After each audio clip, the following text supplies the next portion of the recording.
I would say that my reflections are this, that Ms. Parker, you brought a comparison between slavery and abortion, and as far as I recall, that's the first of that type of testimony that I have seen before this committee or any committee. Is that an original thought on your part? Have you had others that index the same comparison? How did this come about? Others have looked at it as well, and in fact, when you put the Dred Scott decision next to the Roe v. Wade decision, they read almost verbatim.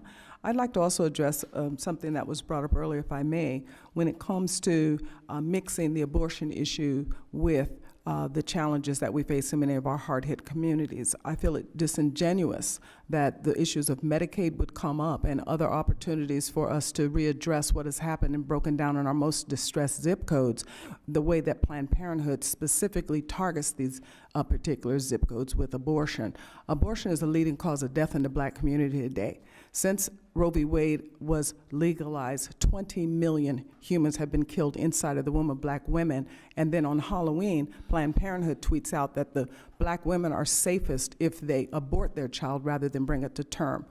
To the gentleman from Texas who brought up Margaret Sanger, the founder of Planned Parenthood, I think that it is important that we put in record that the needs of those that are most vulnerable in society cannot be addressed with abortion. Abortion feeds a narrative that women are victims, that they have no control over their sexual impulses. And as a result of this narrative being forced down into our hardest hit communities, we're seeing now recklessness in sexual activity, and marriage has collapsed.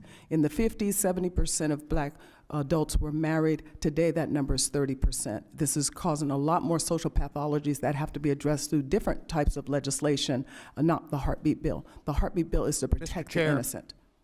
Chair recognizes the gentleman from Tennessee, the ranking member. Thank you. Firstly, we're in filler time waiting for somebody to come testify. I would ask that we allow Ms. Jayapal to do filler as well as the chair. And I'd also like to say that I am not disingenuous about anything I say about Medicaid or Medicare or LIHEAP or SNAP programs. And to suggest I'm disingenuous shows your ignorance or your absolute inability to deal with Congress people the way they should. I believe in those issues, and I think they're proper, and to say I'm disingenuous is just wrong, and I expect an apology.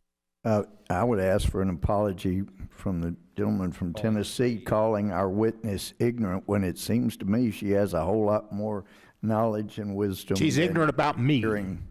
Everybody is. You're both out of order. A fine admission on your part. Given the lack of civility before this committee, this concludes today's hearing. Thanks to all of our witnesses for attending. Without objection, all members will have 5 legislative days to submit additional written records for the witnesses or additional materials for the record. This hearing is now adjourned.